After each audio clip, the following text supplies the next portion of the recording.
नमस्कार दोस्तों, आपने इलेक्ट्रिक कारों के बारे में खूब सुना होगा, इंटरनेट पर ढेरों वीडियोस भी देखे होंगे, लेकिन कहीं ना कहीं आज भी आपके मन में सवाल जरूर होगा कि वाकई इलेक्ट्रिक कारें खरीदना फायदे का सौदा है भी। अभी भी बहुत से लोगों के मन में इलेक्ट्रिक कारों को लेकर सवाल बना हुआ है, कतराते हैं खरीदने से, है ना। इसकी कई वजहें हैं और उनमें से एक बड़ी वजह है लोगों को इनका महंगा लगना। आम आदमी सोचता है कि इलेक्ट्रिक कारें उनकी जेब पर भारी पड़ेंगी। तो चलिए आज आपकी इस परेशानी को गणित के नजरिए से हल करने की कोशिश करते हैं। देखते हैं कि एक इलेक्ट्रिक कार असल में आपको कितनी महंगी पड़ती है। और मेरा विश्वास है इस वीडियो को देखने के बाद इलेक्ट्रिक कारों को लेकर आपकी शिकायतें कुछ हद तक जरूर कम हो जाएंगी। नमस्कार, मेरा नाम है रोहित कौशिक और आप देख रहे हैं मनी9। सबसे पहले बात करते हैं उस छूट की जो आपको इलेक्ट्रिक कार खरीदते ही तुरंत मिलती है। मैं बात कर रहा हूं भारत सरकार जो इलेक्ट्रिक कारों पर छूट देती है उसकी। तो भारत सरकार इलेक्ट्रिक कार पर पूरे 1.5 लाख रुपए तक की सब्सिडी देती है। और सिर्फ इतना ही नहीं, टैक्स के तौर पर आप लगभग 1.5 लाख रुपए और भी बचा सकते हैं। फेम 2 योजना के तहत सब्सिडी का कैलकुलेशन बैटरी कैपेसिटी के प्रति किलोवाट 10,000 रुपए के हिसाब से होता है। खैर, कुल मिलाकर एक इलेक्ट्रिक कार खरीदने पर आपको सीधे सीधे कम से कम 3 लाख की बचत तो यही हो जाती है। अब 3 लाख रुपए कोई छोटी रकम तो होती नहीं।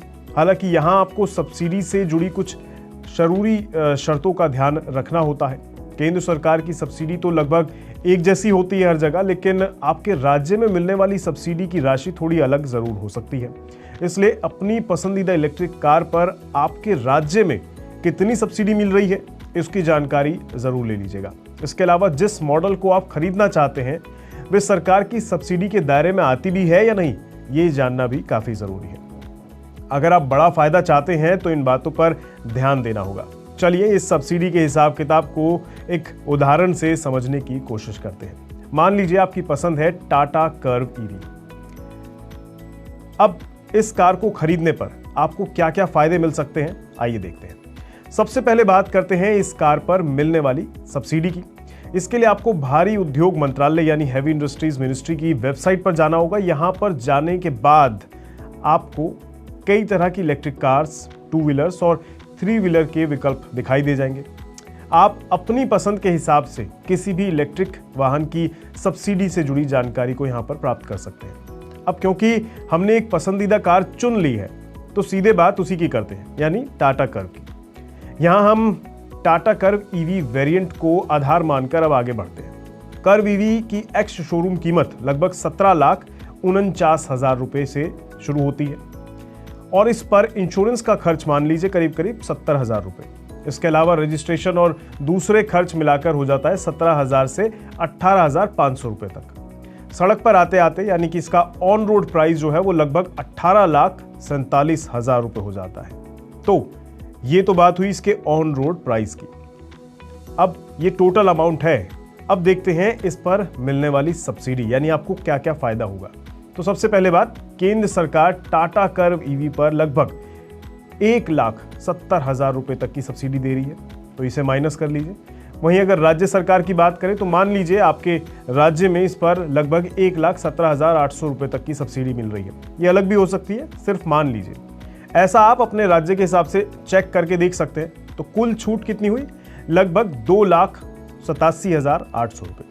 इस छूट के बाद इस कार की ऑन रोड कीमत घटकर लगभग 15,12,200 रुपए हो जाती है। लेकिन कहानी यहीं खत्म नहीं होती है। अगर आप कार पर लोन भी ले रहे हैं तो लोन की रकम पर चुकाए जाने वाले ब्याज पर भी आपको 1.5 लाख रुपए तक का टैक्स बेनिफिट मिल सकता है। कैसे? चलिए मैं आपको बताता हूं।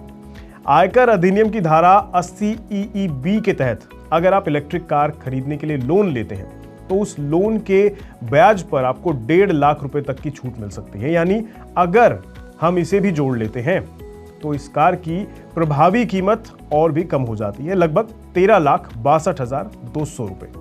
अब शायद ये कार आपको उतनी महंगी ना लग रही हो, लेकिन रुकिए, अभी असली बचत का गणित बाकी है। आइए अब देखते हैं कि रोजाना इस्तेमाल के खर्च के मामले में इलेक्ट्रिक कार कितनी किफायती है। मान लीजिए अगर आप रोजाना 100 किलोमीटर का सफर करते हैं, अब पेट्रोल की कीमत नोएडा के लिहाज से देखें तो लगभग 96 रुपए 72 पैसे प्रति लीटर है। और आपकी पेट्रोल कार में हर दिन लगभग 4 लीटर पेट्रोल खर्च होता है, तो एक दिन का खर्च कितना हुआ? लगभग 387 रुपए। अगर इसे 400 रुपए मान लेते हैं तो 25 दिन के हिसाब से रकम हो जाती है 10,000 रुपए। अब बिजली के हिसाब से देखिए, मान लीजिए एक यूनिट बिजली की कीमत है 6 रुपए प्रति किलोवाट और टाटा कर्वीवी 100 किलोमीटर पर लगभग 10 किलोवाट बिजली खर्च कर देती है, तो यहां आपका एक दिन का खर्च सिर्फ 60 रुपए हुआ और 25 दिन में यह हिसाब है सिर्फ 1500 रुपए का।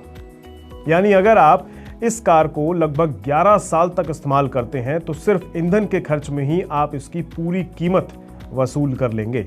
लेकिन आप अब कहेंगे कि इतने सालों में तो कार की बैटरी भी बोल जाएगी, खराब हो जाएगी, उसका खर्च कौन देगा? ये बात भी सही है, लेकिन इस कार का कंपनी की तरफ से 8 साल या फिर 1,60,000 किलोमीटर तक की बैटरी की वारंटी देती है कंपनी। यानी तब तक आपको बैटरी की चिंता करने की तो जरूरत नहीं है। इसलिए अगर आप कम से कम 7 साल तक भी ये कार चलाते हैं और फिर इसे बेचने का सोचते हैं तो 7 साल में पेट्रोल पर जो आपने खर्च किया वो इसमें बचत के रूप में देख सकते हैं। यानी आप हर साल लगभग 1 लाख रुपए तक बचा सकते हैं। ये मैं कम बता रहा हूं, 10,000 के हिसाब से अगर देखेंगे तो 1,20,000 होता है। तो अगर 10,000 के हिसाब से लगाएं तो 1,20,000 है, पर अगर 1 लाख भी मान लें तो 7 साल में 7 लाख रुपए आपने बचा लिए। तो सीधा सीधा अगर देखें तो आपने इस इलेक्ट्रिक कार को खरीदने में कितना पैसा बचा लिया। कम से कम आपको ये गाड़ी 6 लाख, 6.5 लाख रुपए के आसपास पड़ेगी 7 साल के अंदर। तो शुरुआती तौर पर इलेक्ट्रिक कार को खरीदने पर हो सकता है आपको लगे कि ये बहुत महंगी है, लेकिन लंबे टाइम में ये आपको फायदे का सौदा साबित हो सकती है। सरकारी सब्सिडी, टैक्स में बचत और रोजाना के खर्च में भारी कमी, ये सब मिलाकर इलेक्ट्रिक कार को आपकी जेब के लिए किफायती बनाता है। आपकी जेब पर ये उतना महंगा नहीं पड़ेगा जितना कि आप सोच रहे होंगे। मुझे उम्मीद है कि ये जानकारी आपके लिए उपयोगी साबित होगी और इलेक्ट्रिक कारों को लेकर आपकी कुछ चिंताएं जरूर दूर हो गई होंगी। अगर आपके मन में कोई सवाल है तो हमें कमेंट बॉक्स में जरूर बताइएगा। मिलूंगा फिर किसी नए मुद्दे के साथ। दीजिए इजाजत। नमस्कार।